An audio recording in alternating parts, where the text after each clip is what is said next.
Friends, Indian university of greatest books के इस official YouTube channel पर आप सभी लोगों का हार्दिक हार्दिक अभिनंदन है।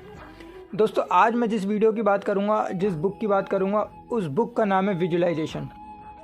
ये बुक है डॉक्टर जितेंद्र अड़िया और एमडी राजीव भलाड़ी, जो कि माइंड के एक बहुत बड़े लेखक हैं। और इस बुक में लिखा भी है, आपको जो चाहिए उसे पाने की माइंड पावर टेक्निक। तो दोस्तों, इस बुक की मैं शुरुआत करूंगा और ये बुक मैं गारंटी से बोल सकता हूँ कि ये बुक आपकी लाइफ में एक बहुत बड़ा चेंज लेकर आ सकती है, अगर आप इस बुक को और इस वीडियो को पूरा देखते हैं, इस ऑडियो को। दोस्तों, इसमें जो सबसे पहला चैप्टर है, और मैं इस बुक को पूरा कवर करूंगा क्योंकि ये बुक ऐसी है कि इस बुक में एक भी पेज ऐसा नहीं है कि जिसे मैं छोड़ूं। इस बुक का हर चैप्टर आपको कुछ ना कुछ सिखा के जाएगा। तो इस बुक को मैं 2 पार्ट्स में बनाऊंगा और उस 2 पार्ट्स के अंदर मैं इस पूरी की पूरी बुक को कवर करूंगा। दोस्तों, तो इसका सबसे पहला चैप्टर है, क्या हम स्वयं अपने भाग्य के विधाता हैं। दोस्तों, वास्तव में आपको चाहिए क्या? सबसे पहले चैप्टर के अंदर ये बताया गया है कि आपको अकूत संपत्ति चाहिए, सुरक्षित नौकरी चाहिए, शानदार बंगला चाहिए, क्या आपको आरामदायक कार चाहिए, अपनी खेतों में भरपूर फसल चाहिए, अपने व्यापार में उन्नति चाहिए, अपने परिवार का सहयोग चाहिए, योग्य जीवन साथी चाहिए, या कसा हुआ बलिष्ठ शरीर चाहिए, क्या आपको परीक्षा में अधिक अंक चाहिए, अमेरिका या यूरोप का वीज़ा चाहिए, क्या आपको कोई खास डिग्री चाहिए, खुद की सच्ची पहचान चाहिए, ईश्वर के चरणों में भक्ति चाहिए, क्या आपको आध्यात्मिक उन्नति चाहिए, सफलता, सुख या शांति चाहिए। यदि इनमें से कोई एक या सभी चाहिए तो एक ज़बरदस्त अनुभूति के लिए तैयार हो जाइए, क्योंकि जब आप इस पुस्तक को पढ़ने का काम पूरा कर लेंगे तब आप अपनी ज़िंदगी में जो कुछ चाहिए उसे प्राप्त करने का श्रेष्ठ मार्ग तलाश चुके होंगे। यह मार्ग अन्य सभी मार्गों से अलग है। कारण यह है कि इसका आपकी शिक्षा से कोई संबंध नहीं है और ना ही तुम्हारे धर्म से कोई संबंध है। इतना ही नहीं, आपके भाग्य के साथ भी इसका कोई संबंध नहीं है। लेखक कहते हैं, यह मार्ग ऐसा है जिसे आप आसानी से अपना सकते हैं। अपने व्यक्तित्व की जिन बातों के ऊपर आपका सीधा सीधा और पूर्ण अधिकार, उन बातों के विषय में ही इस पुस्तक में लिखा गया है। इसलिए तो हम विश्वासपूर्वक यह कह सकते हैं कि इस पुस्तक में दिखाए गए तरीकों से आप काम करेंगे तो स्वामी विवेकानंद द्वारा दिए गए सूत्र को वास्तव में सत्य प्रमाणित कर सकते हैं। स्वामी विवेकानंद ने कहा था, आप स्वयं अपने भाग्य के विधाता हैं। यह पुस्तक पढ़ने के बाद आप भी कहेंगे कि यह सत्य बात है, मैं ही मेरे भाग्य का विधाता हूँ। सूक्ष्म हकीकत, ठोस हकीकत। दोस्तों, इस बुक का ये हेडिंग है, सूक्ष्म हकीकत और ठोस हकीकत।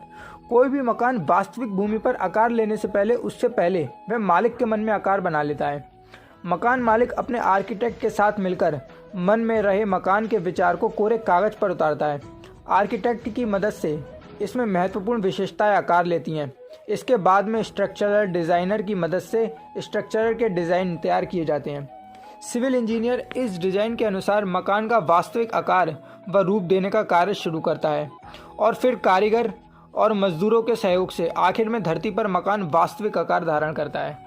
मन का सूक्ष्म रूप वाला मकान धरती पर वास्तविक आकार लेता है। मानसिक मकान भौतिक मकान बनता है।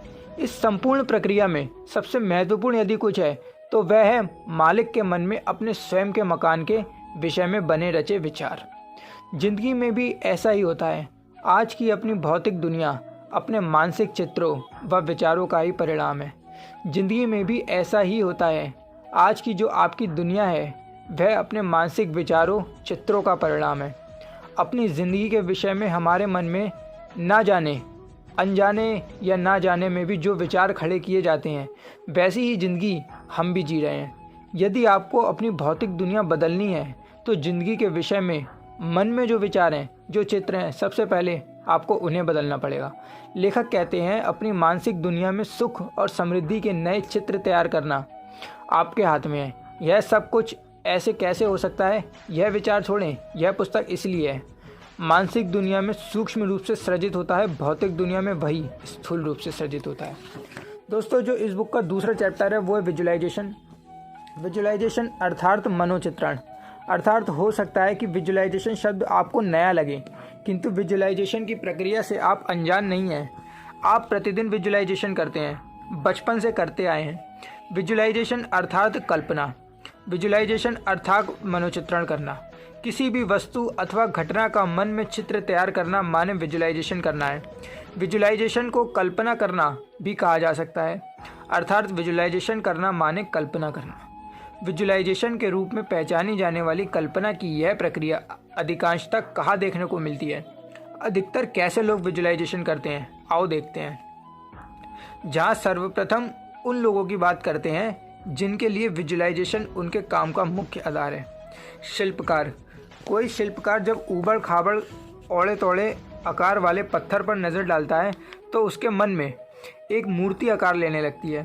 साथ ही मन में जो मूर्ति बन जाती है और इसके अनुसार शिल्पकार के हाथ काम करते जाते हैं और अंत में यही पत्थर एक अद्भुत शिल्प के रूप में सामने आता है। शिल्पकार के मन में इस मूर्ति के हाथ, पैर, सिर सब होते हैं। शरीर में लालित्य होता है, इसमें लावण्य होता है, चेहरे के ऊपर मुस्कान होती है, आंखों में भाव होते हैं। शिल्पकार द्वारा अपने मन में मूर्ति रचने की प्रक्रिया ही विजुअलाइजेशन है। चित्रकार। जो चित्रकार होते हैं वो भी कहीं ना कहीं सबसे पहले विजुअलाइजेशन करते हैं। विजुअलाइजेशन चित्रकार के लिए अनिवार्य अंग है। कोई भी चित्र जिसे उसकी पेंसिल बड़े कागज़ पर उतारती है वह पहले उसके मन में रच जाती है। कैनवास पर रंगों से जो अभिव्यक्ति होती है वह पहले चित्रकार के मन में व्यक्त हो जाती है। मन के द्वारा चित्रों को रचने बनाने की यह प्रक्रिया ही विजुअलाइजेशन कहलाती है। दोस्तों, कोरियोग्राफर भी पहले विजुअलाइजेशन ही करता है। ऑथर कहते हैं स्टेज पर नृत्य प्रस्तुत करने से पहले उसके कोरियोग्राफर के मन में पूरे नृत्य की सारी सीक्वेंस स्टेप तैयार हो जाती है। यह नृत्य उसके मन में पहले भी अनेक बार हो चुका होता है। नृत्य के स्टेप, नृत्य की गति, लय आदि छोटी से छोटी बातें कोरियोग्राफर के मन में गहराई से उतर चुकी होती हैं, जो बाद में स्टेज पर प्रदर्शन के रूप में या परफॉर्मेंस के रूप में सामने आती हैं। दोस्तों, फिल्म डायरेक्टर। सिनेमा हॉल के बड़े पर्दे पर हम जिस फिल्म को देख रहे हैं वह पहले उसके डायरेक्टर ने अपने मानस पटल पर कई बार देख ली होती है। फिल्म के शूटिंग करने के पहले डायरेक्टर अपने मन में फिल्म की प्रत्येक घटना के दृश्य तैयार कर लेता है। फिल्म कलाकार उनका अभिनय, उनके संवाद आदि सब डायरेक्टरों के मन में पहले ही आकार ले चुके होते हैं। मन में यह मनोचित्रण अर्थात विजुअलाइजेशन। समस्त ब्रह्मांड सृजनात्मक ऊर्जा का धधकता समुद्र है। हम भी इसी का अंश हैं, इसलिए सृजनात्मकता प्रत्येक व्यक्ति में होती है। दोस्तों, इसका तीसरा चैप्टर है विजुअलाइजेशन का विज्ञान। विजुअलाइजेशन हमारे मन में बहुत नज़दीक से जुड़ा है, इसलिए विजुअलाइजेशन के विज्ञान को समझने से पहले मन को समझ लें। मन क्या है? अपना मन अपनी सबसे बड़ी अदृश्य शक्ति है। विज्ञान की भाषा में कहें तो ऊर्जा वैज्ञानिकों ने मन के काम करने की अवस्थाओं के अनुरूप मन के दो प्रकार बताए हैं। हम जब भागते हैं उस समय जो मन काम करता है उसे जागृत मन, और मन 24 घंटे काम करता है उसे अर्ध जागृत मन कहते हैं। जागृत मन मतलब हम अपने सभी बौद्धिक काम जागृत मन से करते हैं। जागृत मन निर्णायक मन है। यह पसंद और नापसंद करता है, तर्क करता है, सवाल करता है, हमेशा उधेड़ बुन में व्यस्त रहता है। और अर्ध जागृत मन क्या करता है? कि हमारी सभी आदतों का मूल कारण हमारा अर्ध जागृत मन है। अर्ध जागृत मन को जो जानकारी या सूचना बार बार दी जाए उन्हें वह वास्तविक रूप में स्वीकार कर लेता है। अर्ध जागृत मन स्वयं को मिलने वाली जानकारी को या सूचनाओं को स्थायी रूप से संग्रहित कर लेता है। श्वास का आना जाना, खून का संचरण, पाचन क्रिया जैसी अपनी शरीर की सभी स्वयंचालित प्रक्रिया अर्ध जागृत मन के निर्देश से होती हैं। यह मन स्थान और काल के बंधन से मुक्त होता है।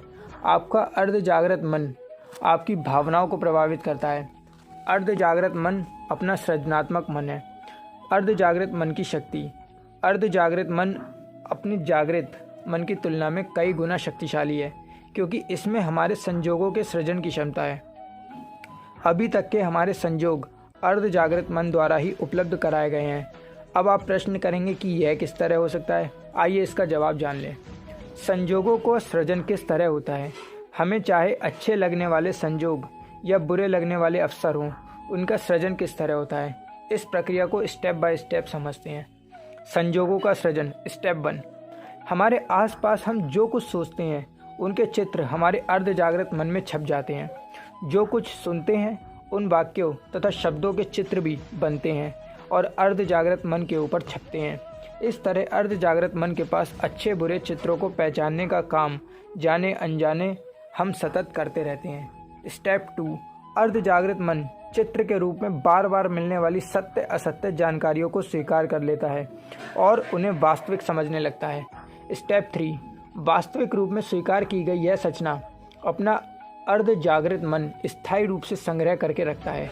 छोटी से छोटी जानकारी भी हमेशा के लिए संग्रहित रखता है। स्टेप 4, अब यह अपने पास जानकारी या सूचनाओं का संग्रह जिस प्रकार का होता है हमें उसी तरह प्रभावित करने लगता है। ऐसे में हमारे पास संग्रह की गई जानकारी यदि अच्छी हुई तो वह हमें अच्छे ढंग से प्रभावित करता है और यदि खराब हुई तो बुरे ढंग से प्रभावित करता है। धीरे धीरे हमारे ऊपर यह अपना प्रभाव बढ़ाने लगता है। ये अपने विचारों को प्रभावित करने लगता है, ये अपनी भावनाओं को प्रभावित करने लगता है, ये हमारी शारीरिक क्रियाओं को प्रभावित करने लगता है, ये अपने व्यवहार को प्रभावित करने लगता है। अब इसमें है महेंद्र जी के सज्जनों का सृजन। महेंद्र जी गत 28 वर्षों से अधिक क्षेत्र में परेशानी का सामना कर रहे हैं। आयु 50 वर्ष के करीब होने लगी है, फिर भी वे अपना स्वयं का घर नहीं बना सके।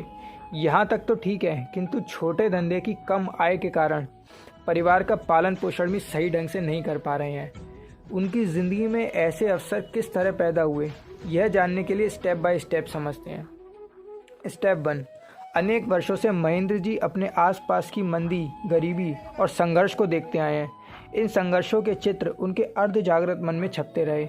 इसके अलावा अन्य व्यापारी मित्र भी मंदी, बेईमानी, खोट, नुकसान और धोखाधड़ी के चित्र भी महेंद्र जी के अर्ध जागृत मन में पहुंचते रहते हैं। महेंद्र जी के पास मन के विशेष में कोई खास जानकारी नहीं होने से वे ऐसे चित्रों को मन में प्रवेश करने से रोक नहीं पाए। इतना ही नहीं, वे स्वयं अपने भाग्य में संघर्ष ही लिखा है जैसी बात बोलकर इन चित्रों को और अधिक स्पष्टता प्रदान करते रहे। अर्ध जागृत मन में इतने वर्षों में यह चित्र बराबर छपते रहे। स्टेप 2, इनके अर्ध जागृत मन में अपने चारों तरफ से मिले संघर्ष और दुख के सच्चे झूठे तमाम चित्रों को सत्य मान लिया है। इसका चरण इन क्षेत्रों को लगातार मिलता रहता है। स्टेप 3, महेंद्र जी के अर्ध जागृत मन में जब से व्यापार शुरू किया है तब से आज तक चित्रों द्वारा मिली तमाम जानकारियों का भरपूर संग्रह है। 16 वर्ष पहले किसी व्यक्ति ने उनके साथ 175 रुपये की धोखाधड़ी की थी। उसका चित्र भी उनके अर्ध जागृत मन में अभी तक वैसा का वैसा ही विद्यमान है। स्टेप 4, मंदी, तकलीफ, संघर्ष और अन्य कमों के चित्र से रंगा हुआ अर्ध जागृत मन महेंद्र जी की बुरी तरह से प्रभावित करता रहता है और यह प्रभाव बढ़ता ही जा रहा है। विचार, भावनाएं, बर्ताव, शरीर, तंत्र के व्यवहार और उनकी निर्णय शक्ति पूरी तरह से प्रभावित हो चुकी है। स्टेप 4, लगातार दुख की अनुभूति से महेंद्र जी के जीवन में स्वयं को अब कहीं भी सुख की संभावना नहीं दिखती। अधिक दुख देने वाली घटनाएं बनती रहती हैं। इस सारी प्रक्रिया के कारण महेंद्र जी की ज़िंदगी में नकारात्मक अवसर या संजोग बनते ही रहते हैं और बनते ही रहते हैं। समझने की बात तो यह है कि इस तरह नकारात्मक और भी अधिक नकारात्मक चित्र तैयार करते हैं और इस तरह यह चैप्टर लगातार चलता रहता है। अब समझ में आया विजुअलाइजेशन का विज्ञान, परंतु आपको लगेगा कि महेंद्र जी ने खराब संजोगों को कहा विजुअलाइज किया था। वे भला किस लिए सुख का विजुअलाइजेशन नहीं कर पा रहे थे? शायद आपको जानकारी ना हो, किंतु महेंद्र जी ने आर्थिक संघर्षों और दुख का विजुअलाइजेशन किया था। अब आता है लेसन 4।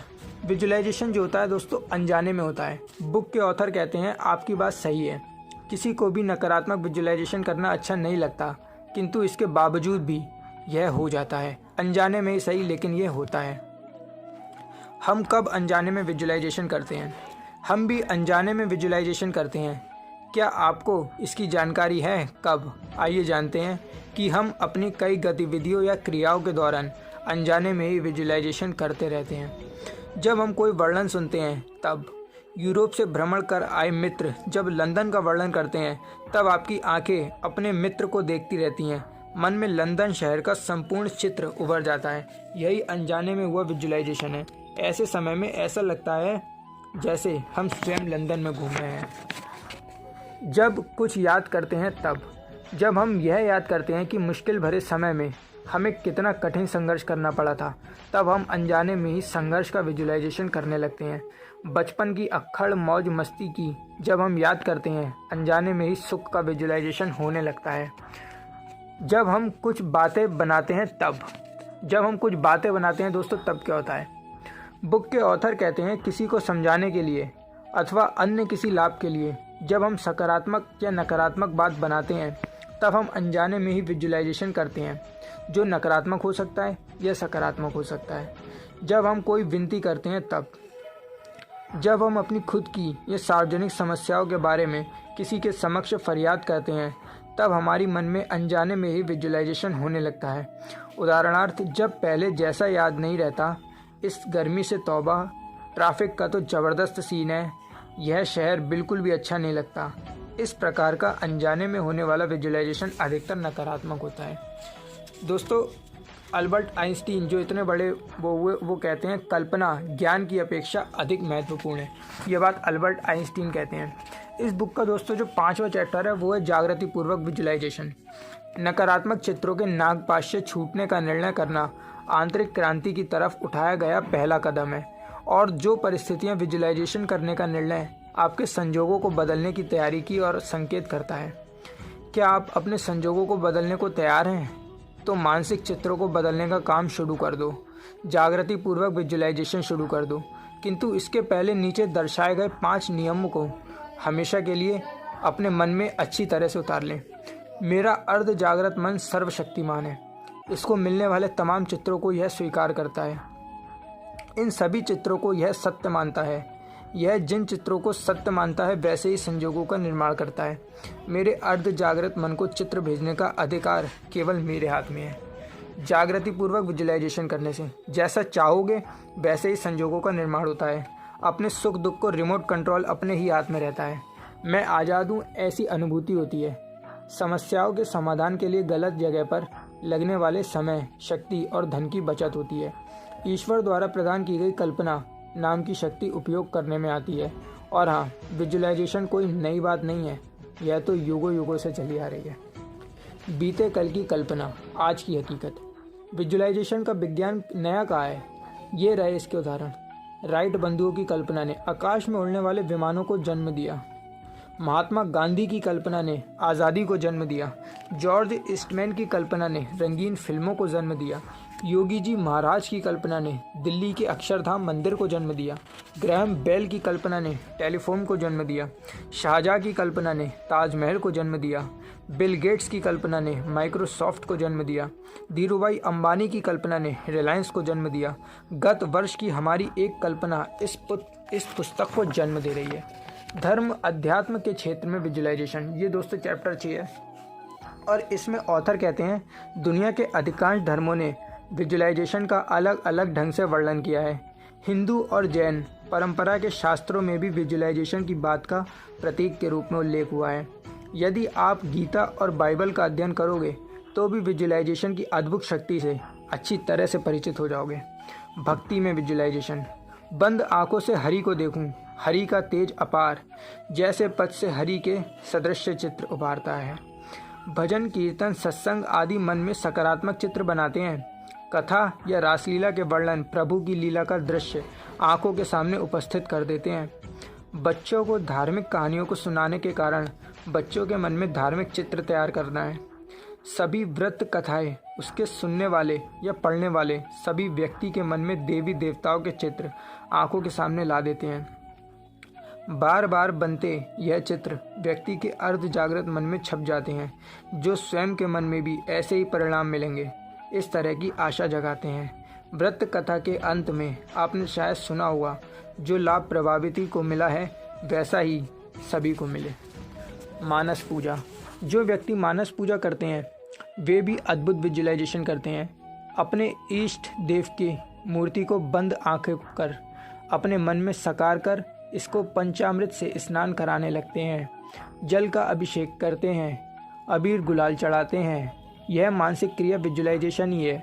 मन में बनी मूर्ति को बाद में वस्त्रों और अलंकारों से सुसज्जित करने के बाद दिया लगाकर, अगरबत्ती लगाकर मन ही मन आरती भी करने लगते हैं। बाद में भगवान की पसंद के भोजन की थाली रखकर पूजा संपन्न करते हैं। इस विधि में कुछ भी भौतिक नहीं होता है। पूजा सामग्री, पूजा की प्रक्रिया, विधि सहित सब कुछ मानसिक रूप से होता है। मन में शक्ति और समर्पण के भाव होते हैं। मानस पूजा विजुअलाइजेशन का एक अच्छा उदाहरण है। संजय धृतराष्ट्र और महाभारत का युद्ध। कुरुक्षेत्र के मैदान में जब कौरवों और पांडवों के बीच महाभारत का युद्ध चल रहा था, तब हस्तिनापुर के महल में बैठा संजय कुरुक्षेत्र के युद्ध को अपनी दिव्य दृष्टि से देख रहा था और धृतराष्ट्र के समक्ष युद्ध के जीवंत दृश्यों का वर्णन सुनाता जा रहा था। धृतराष्ट्र की भौतिक आंखें काम नहीं करती थीं, किंतु मन की आंखों के समक्ष इस तरह संपूर्ण युद्ध का सजीव चित्रण उभरता जा रहा था। अपना जिस्म विजुअलाइजेशन की बात कर रहे हैं, वह इस तरह के मानसिक दृश्यों को तैयार करने की एक प्रक्रिया है। चैप्टर 7, बचपन में होने वाला विजुअलाइजेशन। बच्चे बहुत कल्पनाशील होते हैं। दिन भर अधिकांशतः वे कल्पना करते रहते हैं। कहानी सुनते वक्त जंगल, प्राणियों, परी और राजकुमार की काल्पनिक चित्र बच्चों के मन में उभरते जाते हैं। डराने वाली कोई बात करता है तो बच्चों के मन में डरावना चित्र आकार लेने लगता है। ना समझ माता पिता जब कभी जाने अनजाने बच्चों को डराते हैं, तब उसके कोमल मन के ऊपर भूत और राक्षसों के चित्र छपने जाते हैं। टीवी पर कार्टून सीरियल देखते समय बालक के मन में वह कार्टून छप जाते हैं और सीरियल पूरा होने के बाद भी कायम रहते हैं। बहुत लंबे समय तक ये फैंटेसी उसके मन में से निकलती नहीं है। इन कार्टूनों की आवाज़ निकाल कर बच्चे खेलते रहते हैं। बच्चों को घर घर खेलते देखना एक अच्छा अनुभव है। कोई पाप बन जाता है, कोई बहन बन जाता है, कभी कोई डॉक्टर तो कोई दुकानदार बन जाता है। दूसरे अन्य बच्चे उसकी दुकान से चीज़ें खरीदते हैं। इस तरह घर घर खेलते समय बच्चों के मन में अनजाने में ही सही अपने भविष्य का विजुअलाइजेशन होता रहता है। जब वह घर घर खेलते हैं, तब घर व अन्य वस्तुएं प्रतीकात्मक होने के बावजूद वे कितना अद्भुत अभिनय करते हैं। बगैर बर्तन के भोजन तैयार हो जाता है और बगैर भोजन के खाने भी लगते हैं। कुछ वस्तुएं नहीं होने पर भी बच्चे इतनी सच्ची लगन से खेलते हैं कि ऐसा लगता है जैसे वास्तविक में घर बसा लिया हो। प्लास्टिक के डब्बे को खोल, ढक्कन हाथों में पकड़, बच्चा बड़ी शान से कुर्सी पर बैठा होता है। जब उससे पूछा जाता है कि क्या कर रहे हो बेटा, तो तुरंत हंसकर जवाब देता है, कार चला रहा हूँ। पास ही गियर का डंडा भी रखा होता है। इन खेलों में बच्चों को पूरा आनंद मिलता है, जैसे वह वास्तव में कार चला रहा हो। उसी तरह से ब्रेक मारता है, हॉर्न बजाता है, दरवाज़ा बंद करता है और कांच चढ़ाकर वह साइड भी देता है। युवावस्था में जो लोग वास्तविक कार चलाने में जितना आनंद नहीं ले पाते, उतना आनंद ये बालक काल्पनिक कार चलाने में प्राप्त कर लेते हैं। यह मकान मेरे लिए ही बना है। अमरेली जिले के 3 बार सांसद रहे और वर्तमान में मंत्री श्री दिलीप भाई संगाड़ी बचपन में मित्रों के साथ चलकर विद्यालय जाते थे। रास्ते में एक जगह भव्य मकान का निर्माण कार्य चल रहा था। छोटा सा दिलीप रोज अपने मित्रों को यह मकान बताकर कहता था, देखो यह मकान मेरे लिए ही बन रहा है। मित्र दिलीप की बचकानी बातों पर हंसते हैं। अपने बच्चों को सर्वश्रेष्ठ भेंट। बच्चे बहुत कल्पनाशील होते हैं। आप जो बातें करते हैं उसके स्पष्ट चित्र उनके मन में सतत बनते रहते हैं। अतः बच्चों के साथ बात करते वक्त परेशानी, टेंशन, चिंता, सिर दर्द और त्रास, गंदगी, मूर्खतापूर्ण बातें, ऐसी बातें कभी नहीं करनी चाहिए। बच्चों की उपस्थिति के समय या बच्चों के सामने बात करते समय आपकी बात या कहानी इस प्रकार की होनी चाहिए कि उससे बच्चे के मन में सुंदर और सकारात्मक चित्र बने। संक्षिप्त में आपकी बातों और कहानियों के आपके बच्चों को जाने अनजाने में निम्न 5 संदेश मिलना ही चाहिए। यह दुनिया अच्छी है, मेरा परिवार अच्छा है, मुझे बड़ा काम करना है, बड़े काम में कर सकता हूँ, मैं सुखी हूँ। अब इसमें जो 8वां चैप्टर है दोस्तों, वो है फिल्मों में विजुअलाइजेशन। विजुअलाइजेशन और इसके परिणामों के उदाहरण हमें अपनी फिल्मों में बार बार देखने को मिलते हैं। धीरूभाई अंबानी की सफलता के ऊपर बनी फिल्म गुरु में गुरुकांत देसाई खाली स्टेडियम में खड़े खड़े इस बात का विजुअलाइजेशन करते हैं कि उनकी अपनी कंपनी के वार्षिक बैठक इस स्टेडियम में आयोजित हो रही है। कंपनी के सभी शेयर धारक इस वार्षिक साधारण सभा में उनके सामने उपस्थित हैं और वे उन्हें संबोधित कर रहे हैं। कंपनी की प्रगति से शेयरधारी प्रश्न है। कंपनी के भविष्य के विषय में स्वयं स्टेज पर से प्रोत्साहित घोषणा कर रहे हैं और शेयरधारी बार बार ताली बजा रहे हैं। भावुक होकर गुरुकांत देसाई ऐसा विजुअलाइजेशन करते हैं और वास्तव में ऐसा ही होता भी है। एक समय ऐसा भी आता है तब सच्चे अर्थों में कंपनी के शेयर धारकों की संख्या इतनी अधिक बढ़ जाती है कि कंपनी की वार्षिक साधारण सभा स्टेडियम में आयोजित कराना पड़ी। रिलायंस का यह जीवंत उदाहरण है, जिसे फिल्म में बहुत अच्छे ढंग से बताया गया है। इस पर यह ध्यान देता है कि धीरूभाई अंबानी भी अपने उज्जवल भविष्य के लिए विजुअलाइजेशन करते रहते हैं। आपने यदि इकबाल फिल्म देखी है तो जानकारी होगी कि इसमें विजुअलाइजेशन का कितना बेहतरीन उदाहरण बताया गया है। फिल्म में इकबाल नाम का एक विद्यार्थी है और इसकी क्रिकेट में बहुत रुचि है। छोटे से गांव में रहने वाला इकबाल दिन भर क्रिकेट की प्रैक्टिस करता रहता है। उसके पिता को यह बात बिल्कुल भी पसंद नहीं है। इकबाल को भारतीय क्रिकेट टीम में चयन के लिए टेस्ट मैच खेलना होता है। वह बार बार इस बात का विजुअलाइजेशन करता है कि वह भारतीय टीम का यूनिफॉर्म पहना है, हाथ में क्रिकेट का बॉल लिए भारतीय टीम के साथ क्रिकेट मैदान में उतर रहा है। देखने वाले तालियों के गड़गड़ाहट से उसे प्रोत्साहित कर रहे हैं। उसे दर्शकों को शोर सुनाई दे रहा है। वह बहुत भावुक होकर विजुअलाइजेशन करता रहता है और एक दिन भारतीय टीम में उसका चयन हो जाता है। हम इससे प्रेरणा लेकर वैज्ञानिक तरीकों से विजुअलाइजेशन करना सीखते हैं और इसका दैनिक जीवन में उपयोग कर जिंदगी को अधिक सफल, सुखी और सार्थक बनाते हैं। यह पुस्तक इसलिए लिखी गई है कि आप विजुअलाइजेशन को वैज्ञानिक ढंग से सीखें। आपकी नई सुबह का सूरज, ये इसका 9th चैप्टर है। जब से आपने इस पुस्तक को पढ़ना शुरू किया है तब से अब तक विजुअलाइजेशन के विषय में आपने जो कुछ जानकारी हासिल की है वह मात्र ज्ञान में वृद्धि करने के लिए या जानकर खुश रहने के लिए नहीं है। विजुअलाइजेशन नाम की यह तकनीक ऐसी है जो आपके जीवन में मनचाहा बदलाव ला सकती है। इस तकनीक का आज और अभी से रोज़ उपयोग करना शुरुआत करें। आप में अद्भुत शक्तियाँ छुपी हुई हैं। इन शक्तियों के उपयोग से आप बहुत अच्छी तरह से उच्च गुणवत्ता वाली ज़िंदगी जी सकते हैं, प्रत्येक क्षेत्र में खूब प्रगति कर सकते हैं। इन शक्तियों की पहचान और उपयोग के द्वारा हम अधिक से अधिक विकास कर सकते हैं। इतना ही नहीं, इन अगाध शक्तियों का भंडार होने के बाद भी उस पर ध्यान नहीं दिए जाने के कारण दुख भरी या बिल्कुल सामान्य जिंदगी जीते हैं।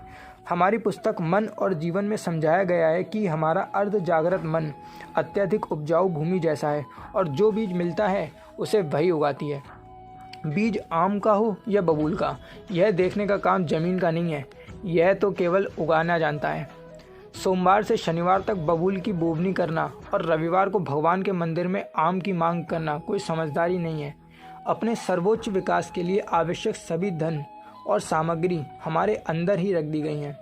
अन्य लोगों के आगे बढ़ने में रुचि हो या ना हो, किंतु आपकी बात अलग है।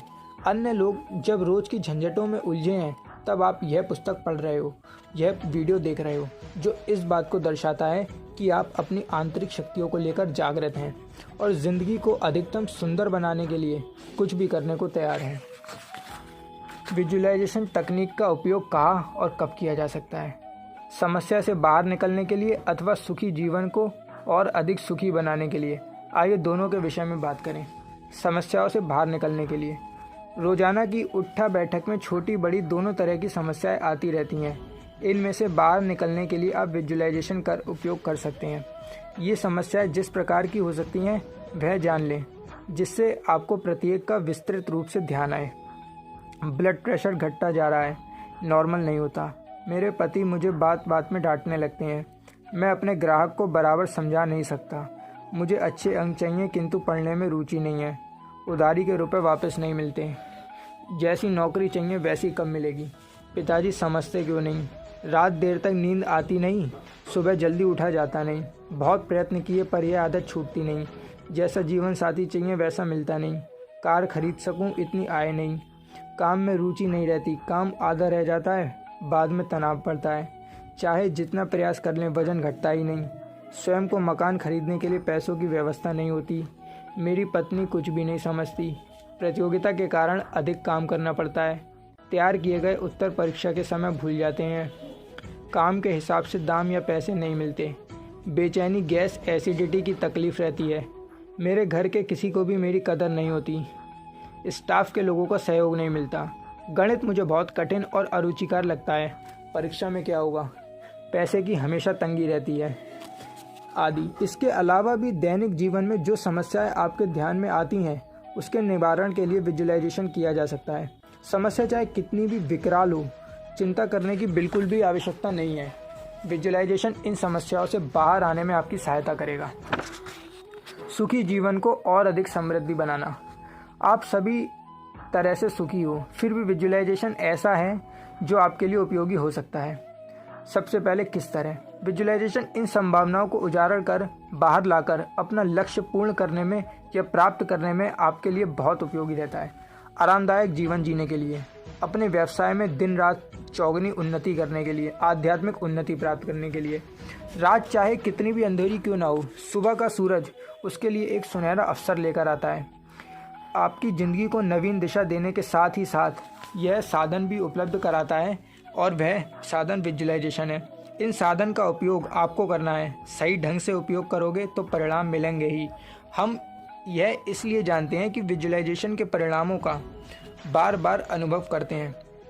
सभी अनुभवों को लिखें तो एक पुस्तक तैयार हो जाए। आइए 2-4 अनुभवों की बात करते हैं। चैप्टर 10, हमारे अनुभव। डॉक्टर जितेंद्र राणिया, हिमालय की गोद में।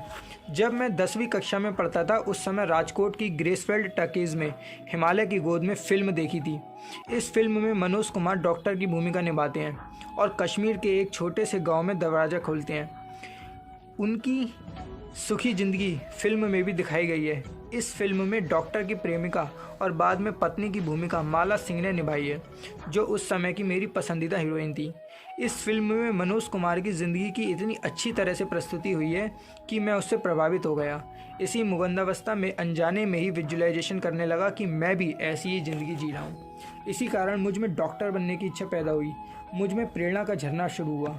मैंने पढ़ाई करने का ध्यान लगाना शुरू करा, बहुत परिश्रम किया, मेडिकल कॉलेज में प्रवेश किया। MBS करने के बाद मेरे समक्ष स्थिति ही ऐसी बनी कि मैंने राजकोट के पास फाड़रंग गांव में स्वयं का क्लिनिक शुरू किया। मेरी मर्सिडीज कार। 1967 में हाई स्कूल की छुट्टियों के प्रथम बार मुंबई घूमने गया। कांदावली में मैं अपनी मौसी के यहाँ ठहरा। दूसरे ही दिन मैंने अपनी चौपाटी जाने की जिद कर ली। मेरी मासी के लड़कों को आश्चर्य तो हुआ, पर मुझे घुमाने ले गए। चौपाटी के प्रति मेरा आकर्षण में 3 कारण थे। एक तो मैंने भी कभी समुद्र नहीं देखा। किशोरावस्था में होने के कारण फिल्मों के प्रति और फिल्मों कलाकारों के प्रति मेरा रुझान था। मित्रों, उस समय मुझे विजुअलाइजेशन के विषय में जानकारी नहीं थी।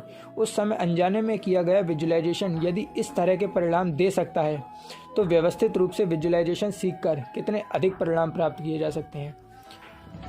1967 वाली कार के समान ही यह मर्सिडीज कार थी। गाड़ी खरीदने के लिए सतीश ने आग्रह किया। वैसे तो अभी इतनी अधिक आय नहीं थी, अतः सतीश ने उधार दिए और उसी दिन मैंने अपनी ज़िंदगी में पहली मर्सिडीज कार खरीदी, जिसे मैंने 6 वर्ष तक 1 लाख किलोमीटर चलाई। राजीव भलाड़ी। चेहरे का एडिटिंग। 3 साल पहले मेरे चेहरे पर अचानक मसे होने की शुरुआत हुई। कील से थोड़े थोड़े आकार की इन फुंसियों की परेशानी 1 सप्ताह में इतनी बढ़ गई कि दाढ़ी बनाने में भी परेशानी होने लगी। कोई भी क्रीम या दवा काम नहीं आई। मेरे डॉक्टर मित्र ने सलाह दी कि इनका तरल नाइट्रोजन की बूंदों से इलाज कराओ। मैं यह इलाज कराने की तैयारी में ही था कि इस बीच का रोचक घटना सामने आई।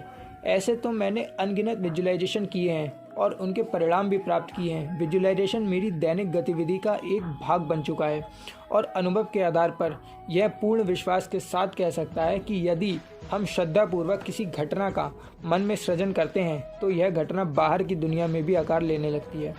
संक्षेप में, आंखें बंद करो और चित्रात्मक ढंग से इस बात का महसूस करो कि जो आपको चाहिए वह मिल रहा है। आप इस बात को महसूस तो करो, परंतु यह काम यदि नियमानुसार स्टेप बाय स्टेप करोगे तो और अधिक अच्छे परिणाम मिलेंगे। कैसे स्टेप, कितने स्टेप? चैप्टर 11 जो इस पार्ट का आखिरी चैप्टर रहेगा, बाकी हम अगले पार्ट में कवर करेंगे। विजुअलाइजेशन का 5 स्टेप फॉर्मूला। स्टेप 1, पक्का कर लें कि आपको क्या चाहिए। यदि आपके मन में यह स्पष्ट है कि आपको चाहिए क्या, तो ही आप अच्छी तरह से विजुअलाइजेशन कर सकते हैं। इसके लिए सर्वप्रथम यह तय कर लें कि आपको किस संबंध में, किस विषय में विजुअलाइजेशन करने की इच्छा है, अर्थात आपको क्या चाहिए। उदाहरण के तौर पर नया कार्यालय, भाई के साथ अच्छे संबंध, अच्छा स्वास्थ्य, आध्यात्मिक विकास या अधिक आय या और भी कुछ और जो आपको चाहिए। स्टेप 2, जो चाहिए उसकी घटना बनाओ। आपको जो चाहिए वह मिल चुका है, यह दिखाने वाली घटना मन में तैयार कर लें। जैसे नया सुंदर घर चाहिए तो नई कार की, नए घर की वास्तु पूजा अथवा गृह प्रवेश का प्रसंग, नई कार चाहिए तो उसके शोरूम में नई कार खरीदने होने की घटना, अच्छा स्वास्थ्य चाहिए तो नियमित स्वास्थ्य प्रशिक्षण और बाद में मिलने वाली सभी स्वास्थ्य रिपोर्टों की नॉर्मल आने की घटना। इस तरह जो चाहिए वह मिल चुका है, इस बात को प्रमाणित करने की घटना अपने मन में विचार कर लें। स्टेप 3, घटनाओं के दृश्य की स्क्रिप्ट लिखें। घटना मात्र देखने के लिए नहीं है, स्क्रिप्ट इस ढंग से लिखी जानी चाहिए कि घटना में आप स्वयं भाग ले रहे हैं। घटना के स्थिर चित्र देखने की अपेक्षा चलते फिरते देखना है, अतः स्क्रिप्ट इस ढंग से लिखो कि उसके प्रत्येक दृश्य में मूवमेंट होना चाहिए। आपकी घटना का वर्तमान काल में ही देखना है। मुझे भविष्य में शानदार ऑफिस मिलेगा, उसकी अपेक्षा वर्तमान में ही मैं इस ऑफिस का उपयोग कर रहा हूँ, इस ढंग से स्क्रिप्ट तैयार करें। बाद में फ़ोन करता हूँ, अभी यूनिवर्सिटी स्टूडियो में है। क्रिस की मोटेल पर से निकलकर हम हॉलीवुड की ओर जा रहे हैं। कितने किलोमीटर की है ड्राइविंग थी इसकी जानकारी नहीं, पर सुबह के 11:30 बजे का समय था। 1.5 घंटे की यात्रा तो हो गई थी। वैसे मोटेल पर से निकलने में ही देरी हो गई। ये शिल्पा समय पर जाग गई। शिल्पा, आपके कारण देरी हुई। क्या कहा? मेरे कारण देरी हुई? आपके पहले तैयार होकर बैठा था मैं। पूछो क्रिस से भी। अरे कोई है गाड़ी? किसने साफ करी? पूछो क्रिस से। और अब बातें मत करो, बाहर देखें, बरवली हिल्स का क्षेत्र शुरू हो चुका है। स्टेप 4, अपनी स्क्रिप्ट को सिंबलाइज करना। इसके बाद अब आपकी स्क्रिप्ट को सिंबलाइज करने की आवश्यकता है, अर्थात इसके प्रतीक तैयार करना है ताकि अपनी स्क्रिप्ट याद दिलाएं। एक आकर्षक सुंदर विजुअलाइजेशन बोर्ड बनाओ। विजुअल बोर्ड बनाने के लिए सर्वप्रथम अपनी स्क्रिप्ट के अनुरूप चित्र इकट्ठा करो, जैसे आपने हाल ही में रोहन की स्क्रिप्ट पढ़ी। विजुअलाइजेशन कीजिए। स्टेप 5, आपने स्क्रिप्ट लिखी इसलिए आपकी माइंड मूवी बन गई है और विजुअल बोर्ड बनाना अर्थात अपनी फिल्म को पोस्टर भी तैयार हो गया है। यह पोस्टर आपको प्रतिदिन आपकी माइंड मूवी की याद दिलाता रहेगा। आप स्वास्थ्य, रिश्ते, व्यापार, नौकरी, अभ्यास, आमदनी आदि अनेक क्षेत्रों में कई सारी माइंड मूवी बना सकते हो। इस फिल्म के आप ही निर्माता, आप ही दिग्दर्शक और आप ही अभिनेता हो। दोस्तों, एक बात और कही गई है, ऐसे 2-3 किस्से याद कर लो जिसमें किसी ने विजुअलाइजेशन तकनीक का उपयोग करके इच्छित फल प्राप्त किए हैं। मन की शक्तियों का उपयोग करने का ब्रह्मास्त्र अर्थात विजुअलाइजेशन, डॉक्टर जितेंद्र अढ़िया। दोस्तों, इस बुक के अंदर मैंने पार्ट 1 के अंदर मैंने वो सारी चीज़ें कवर करने की कोशिश करी हैं जो भी इसके लेखक ने बताई गई है। दोस्तों, इस बुक का मैं दूसरा पार्ट भी बहुत जल्दी लेकर आऊँगा। और अगर आपको ये वीडियो अच्छी लगी है तो इस वीडियो को ज़्यादा से ज़्यादा शेयर करिए। और अगर आप मेरे चैनल पे नए हैं तो चैनल को तुरंत की तुरंत सब्सक्राइब करिए। ऐसी बहुत सारी सक्सेस से रिलेटेड बुक्स की ऑडियो या पूरी की पूरी समरी मैं लगातार अपने चैनल पे लेके आता रहूँगा। बाकी मैं मिलता हूँ आपसे अगली वीडियो में। सी यू एट द टॉप।